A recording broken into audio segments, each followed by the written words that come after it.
Reporter breaking. തദ്ദേശ തെരഞ്ഞെടുപ്പിൽ കർശന നിലപാട് സ്വീകരിച്ച CPI 3 ടേം മാനദണ്ഡം കർശനമാക്കി നടപ്പാക്കാനാണ് തീരുമാനം. ലോക്കൽ മണ്ഡലം സെക്രട്ടറിമാർക്ക് മത്സരിക്കാൻ വിലക്കുണ്ട്. അടിയന്തര സാഹചര്യത്തിൽ മാത്രം ഇളവ് നൽകും. കീഴ്ഘടകങ്ങൾക്ക് സംസ്ഥാന നേതൃത്വം നിർദ്ദേശം കൈമാറി കഴിഞ്ഞിരിക്കുന്നു. റഷീദ് വിവരങ്ങളുമായി. റഹീസ്, ഇപ്പോൾ CPM മാനദണ്ഡം നിശ്ചയിച്ചിട്ടുണ്ട്. ഇപ്പോൾ CPM 3 ടേം എന്നാക്കുകയാണ്. CPM അത് 2 ടേം ആയിരുന്നു. എന്താണ് ഇപ്പോൾ നമുക്ക് അറിയാനാകുന്നത്? എത്രത്തോളം കർശനമാക്കും നടപടികൾ?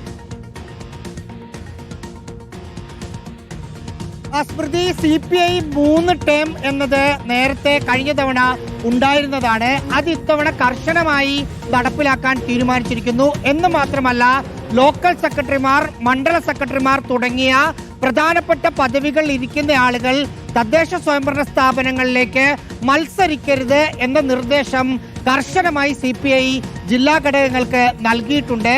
ഇനി തുടർച്ചയായി 3 തവണ മത്സരിച്ച ഒരാൾക്കും ഇളവ് നൽകേണ്ടതില്ല എന്നതാണ് തീരുമാനം.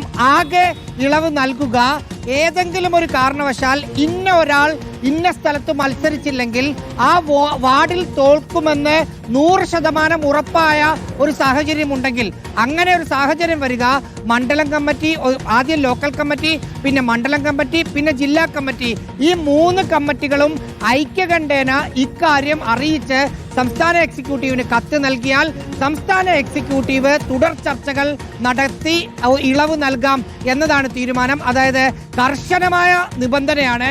അങ്ങനെ 4 കമ്മിറ്റി ഒരേ സമയം ഐക്യകണ്ഠേന തീരുമാനമെടുത്ത് ഒരാൾക്ക് ഇളവ് നൽകുക എന്ന് പറയുന്നത് വലിയ ബാലികേറാമലയാണ്. അതുകൊണ്ട് തന്നെ 3 ടേം കർശനമായി നടപ്പിലാക്കുന്നു എന്നതാണ് തീരുമാനം. അതിൽ സെക്രട്ടറിമാർ ഇത്തവണ മത്സരിക്കാൻ ഉണ്ടാകില്ല എന്നതാണ് ഏറ്റവും പ്രധാനപ്പെട്ട ഒരു തീരുമാനം. ഒരാഴ്ചക്കകം തദ്ദേശ സ്വയംഭരണ തിരഞ്ഞെടുപ്പ് പ്രഖ്യാപിക്കാനിരിക്കുകയാണ്. അതിനിടെയാണ് CPIയുടെ നിർണായക തീരുമാനം എക്സിക്യൂട്ടീവ് എടുത്തത്. സ്മൃതി. ശരി, റഹീസ് റഷീദാണ് വിവരങ്ങൾ നൽകിയത്.